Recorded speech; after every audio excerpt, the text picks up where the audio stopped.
sayur, buah, dan susu. Damar lebih suka makan makanan seperti permen, mie instan, cilok, seblak, dan mie level. Selain itu, Damar juga suka membeli minuman yang mengandung pemanis buatan. Pada suatu hari, ketika Damar bermain di taman, dia merasakan sekujur tubuhnya terasa lemas dan perutnya tiba-tiba terasa sakit. Damar pun terjatuh dan mengerang kesakitan. Aduh, perutku sakit sekali, aduh.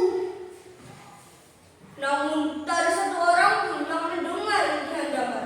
Hingga tiba-tiba keluarlah seekor kelinci monyet dari semak-semak dan menghampiri Damar. Anehnya, kelinci itu bisa berbicara. Hai Damar, beginilah kalau kamu makan makanan dan tidak sehat. Kamu harus sakitan terus. Kamu harus makan sayur, buah, dan susu. Damar kaget mendengar suara aneh yang berasal dari seekor kelinci. Dengan rasa lemas, dia berkata, Siapa kamu? Kok kelinci bisa berbicara? Aku gak suka makan sayur, buah, dan susu.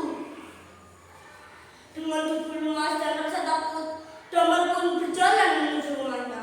Sesampainya di rumah, ibu membuka pintu dan kaget melihat Damar yang begitu lemas. Damar, kamu kenapa sayang? Kok kamu pucat sekali? Kamu sakit?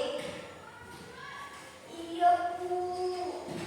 Badanku lemas sekali dan perutku seperti ada yang menusuk.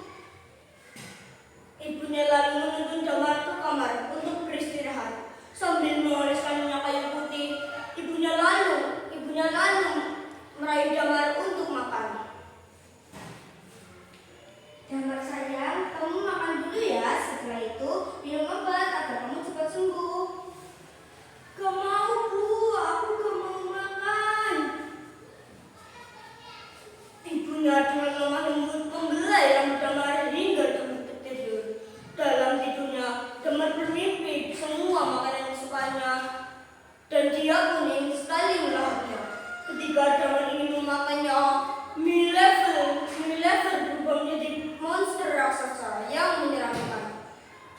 Mie level berkata, Damar, ayo makan aku. Bukankah kamu menyukaiku? Ayo, mendekatlah. Dari arah berlawanan, ratusan butir permen menggelinding menuju Damar. Hai Damar, ayo makan kami. Ayo makan kami.